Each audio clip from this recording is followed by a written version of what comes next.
Three, two, one. Hola, como te llamas? DET girlies, where you at, ho? This is video number 8.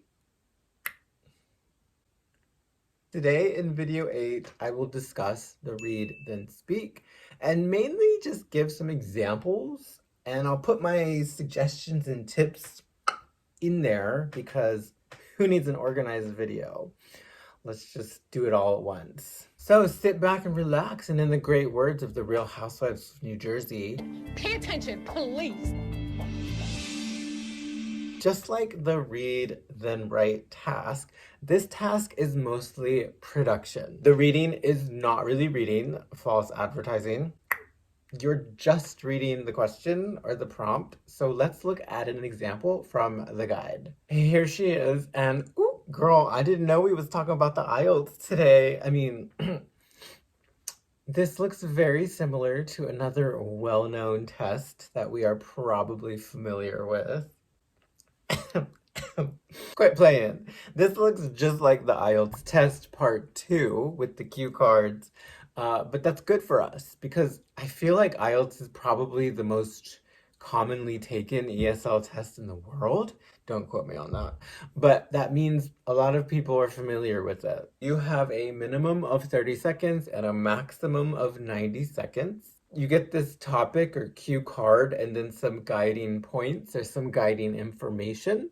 And pay attention to the bottom, both of them. Because you do get 30 seconds to prepare, which is awesome, but also necessary because you have multiple points to talk about. It helps to use that 30 seconds to give yourself a head start to create some keywords or phrases for each of those points. This way you don't have long pauses once the timing starts. This way you don't have to think so hard about your responses because you've already done it. But here's a small warning about preparing. The DET does not allow note-taking, which makes that 30 seconds a little harder to use. For example, if you look at this restaurant example, talk about a restaurant you've been to or something like that. If I had paper for notes, this is what I would write on that paper. First point, Ala Moana Mall, Honolulu, then Vietnamese food, once a week, and it's my best friend time. I used to go to Vietnamese every Sunday with my best friend from Brazil and Hawaii, and we would sit in the corner booth because the people at the restaurant were like, oh my god, look at these F slurs, they're here again, put them over there.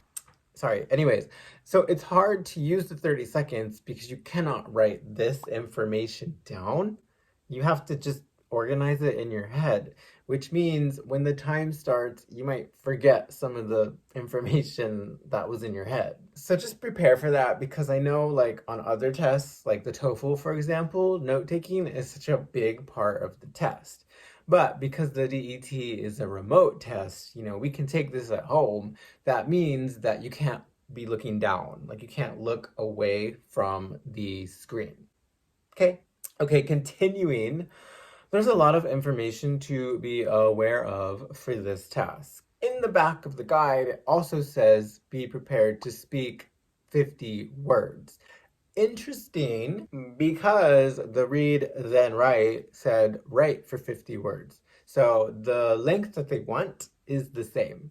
But again, I suggest shoot for 100 words, but also make sure you practice before you take the test so you know what 50 words in speaking feels like, and most importantly, you know how long it takes you personally to spit out 50 words. Practicing for this specific task means you can see, are you too slow? Do you need to pick up the pace to get those 50 words out? I am doing Fine. well. And of course, they have the levels again. So here are some examples of the different levels, and I will give you my example response for level 1 and level 2. Similar to the read then write, it doesn't seem like the levels differ very much in the vocabulary or language they give you, but it's all about the language that you give them. Let me explain. Level one, for example, this question is about hobbies, right? Hobbies is a very A2 topic, okay? Beginning English, we can answer this with very simple language. I like this, I like that, I love that, I do this, simple structures. But just because the question is a simple one, it doesn't mean that your answer needs to be simple. It's up to you to push that language and go more in depth with your vocabulary and grammar. What I mean to say is your elaboration can be complex. For example, here's my level one example. I really enjoy swimming and I have swum for about 10 years. I swim by myself. Swimming is important to me for various reasons. Not only does it give me time to reflect on my week and relieve my stress, but it also has incredible health benefits. Being physically fit is a must for me. So swimming is a way for me to achieve some of my fitness goals. For example, it's great cardio. I've been able to build up the strength of my lungs, and I feel like the cold water is good for my skin. So there are, I guess, benefits in terms of dermatology as well. I don't know if that's true, but so I would probably say more, but this is enough for us to look at. First, I made sure I addressed the points on the card that I need to, because remember, you should try to address each of those 4 or 5 points. I can do that quickly and easily with simple language. But then my strategy was to focus on the one point where I feel I could go more in depth, which means I can use more difficult and complex grammar and vocabulary. Explaining why swimming is important to me. Anytime you have an open-ended question with why or how, you can always go more in depth. This means when you go more in depth, you also should be prepared to be creative. Or, like we've said many times before, this is where you need to be prepared to make stuff up, because, baby, if your life is not that exciting, sorry about it, but when you walk into this test, okay, you are a celebrity, you are rich, you are a traveler, you're hot. You need to be whatever you need to be to talk about yourself. Okay, you need to be an interesting person when you walk into this test. Bring that main character energy, and like Britney Spears said, there's only 2 types of people in this world: the ones who entertain and the ones who observe. For this hour DET test, you're the entertainer. Okay, so oops, we did it again. Okay, let's look at level 2. Now, this is a pretty common ESL question. Movies, films. We always talk about movies in language classes. And again, it's a great topic because you can pick literally any movie, which means your vocabulary you're going to be using could differ greatly. So let me do this one. Scene. I recently saw the film Black Adam with The Rock. I watched it about a month ago on HBO Max. Sponsored. The main character obviously was Black Adam, and the movie was about his journey as a superhero.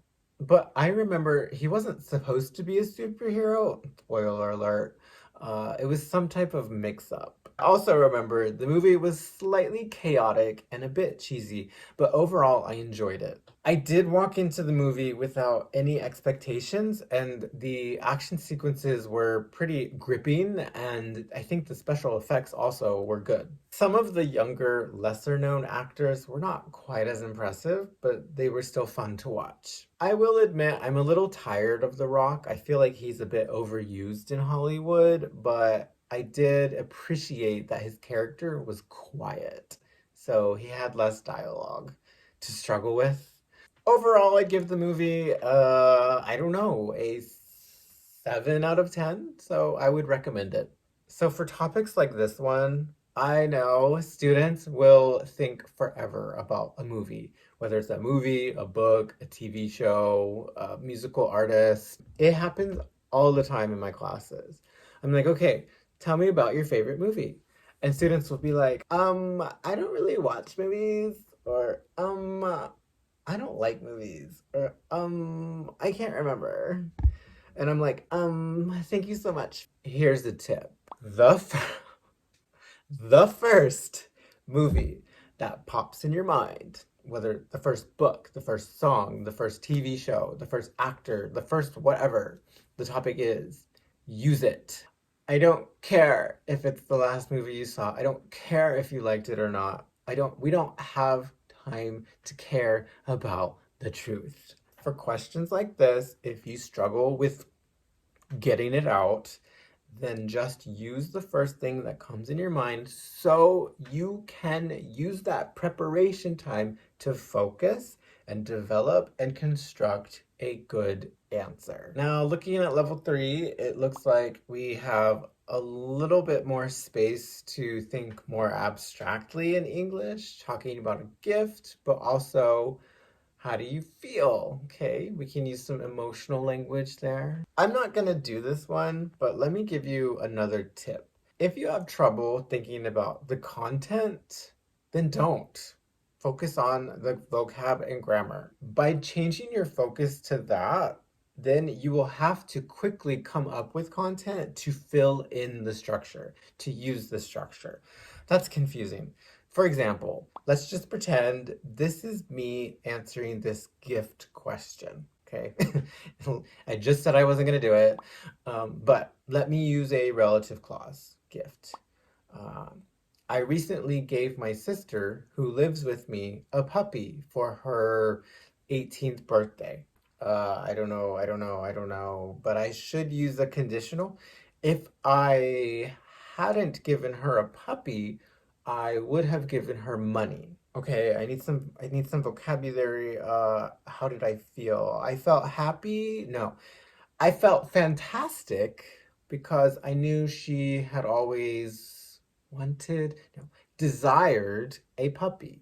So you see what I'm doing? Like my content, maybe it's a little disorganized, maybe it's a little sporadic and spontaneous and random, but I'm trying to focus on the language I'm using. Okay, and for any production tasks like this one, please be familiar with how they score you. So please go refer to my video where I explain in depth what constitutes as complex grammar and vocabulary, how to choose your words, and what they're looking for, specifically based on what we are told in the guide. And another one, video 8 is finished, period. Cramps, ow. Thanks for watching. Now go practice. You're gonna do great. If you have any questions, feel free to book a course with me. 1 month for Duolingo or more because I'm so fun to play with. Anyways, I have to go work out so I can earn my lunch. I'll see you guys later. Bye.